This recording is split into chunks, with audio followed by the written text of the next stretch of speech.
আসসালামু আলাইকুম। Trading with Ashikul চ্যানেলে অনেকদিন পর আপনাদের সবাইকে স্বাগত। বেশ কিছুদিন পর ভিডিও আপলোড করতেছি। আহ, আশা করি সবাই ভালো আছেন। আমি মাঝখান দিয়ে বেশ কিছুটা অসুস্থ ছিলাম, সো দেখা গিয়েছে যে আর আপলোড করা যায় নাই ভিডিও।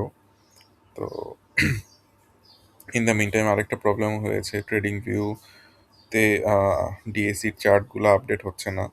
এই কারণে প্রায় দেখেন ফেব্রুয়ারি 18 তারিখ থেকে তাদের সাথে কমিউনিকেট করতেছি আমার পেইড ভার্সনটা দিয়ে। সো তারা মার্চের 2 তারিখ পর্যন্ত আপডেট হচ্ছে, তারা চেষ্টা করতেছে কিন্তু ভেন্ডরের কাছ থেকে কোনো ফিডব্যাক পাচ্ছে না। বাট এনিওয়ে একটা সলিউশন পেয়েছি, যেটা হচ্ছে যে 24 আওয়ার চার্ট যদি ইউজ করতে পারি, এবং এই চার্টটা শুধুমাত্র পেইড ভার্সনে ইউজ করা যায়।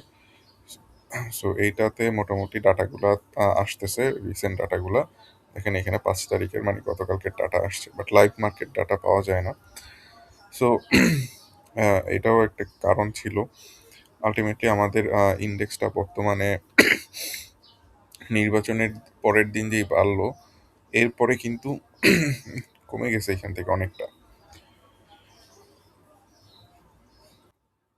এই যে কমে গেল, কতটুকু আসতে পারে নিচে, সেই জিনিসটা আমরা একটু দেখার চেষ্টা করব এখন।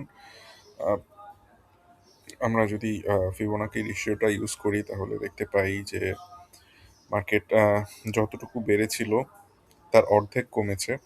সো এই অর্ধেক কমেছে, এবং এখান থেকে আমার কাছে যেই জিনিসটা মনে হয়, মার্কেটটা এই ভলিউমটা থেকে, এই সার্কেলটা থেকে 5,200 থেকে 5,120, এই জায়গা থেকে মার্কেটটা হচ্ছে ইউটার্ন করতে পারে। বেশ কিছু কারণও আমি দেখাবো সাথে।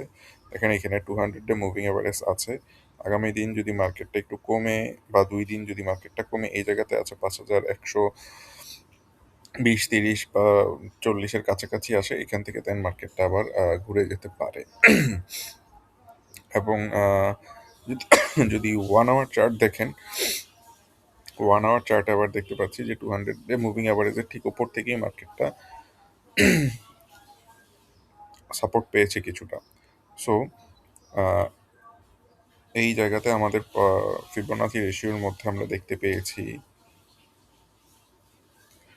এখানে হচ্ছে 50%-এর একটা সাপোর্ট রয়েছে। এখান থেকেও ঘুরতে পারে মার্কেট, বা এর নিচ থেকেও ঘুরতে পারে মার্কেট। সো মোটা থেকে আমরা বলতে পারি মোটামুটি প্যানিক সেল যা হওয়ার, তা এই জায়গার মধ্যে হয়েছে। এই জায়গাটার মধ্যে হয়েছে, এটা আওয়ারলি চার্ট। এখান থেকে যদি কিছুটা কমেও, তারপরেও আমরা একটা আপসাইড মুভমেন্ট দেখতে পাবো মার্কেটে, এই জিনিসটা মনে হচ্ছে। আর মার্কেট বাড়ার পরে খুব তাড়াতাড়ি কিন্তু কমে গেছে, বেশি সময় নেয় নাই, জাস্ট একটা সুইং দিয়ে তারপরে অনেকটা কমে গেছে। সো এই সুইংটাও যদি আমরা বিবেচনা করি,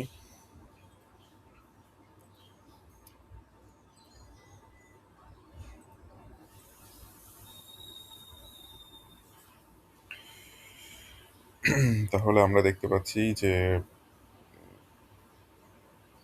এখানে আরেকটু নিচে আসলেও আসতে পারে।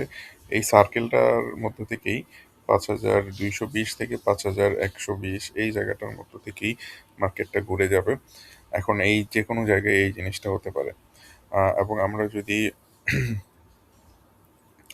আরএসআইটা দেখার চেষ্টা করি,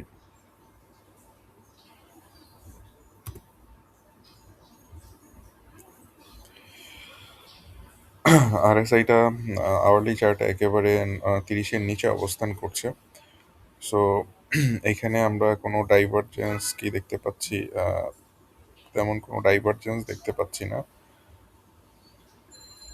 এই জায়গাতে একটা ডাইভারজেন্স দেখেছিলাম।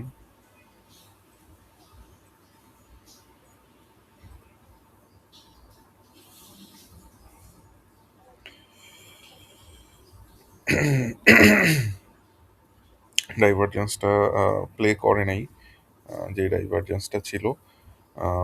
বাট এখানে আমরা আশা করতে পারি একটা আপসাইড মুভমেন্ট হবে আগামী কয়েকদিনের মধ্যেই। কালকে পরশু বা কালকে থেকেই হইতে পারে, মানে হচ্ছে রবিবার থেকেই হইতে পারে এই মুভমেন্টটা। সো দেখা যাক সামনে কি হয়। আর আরেকটা জিনিস, এখানে আমরা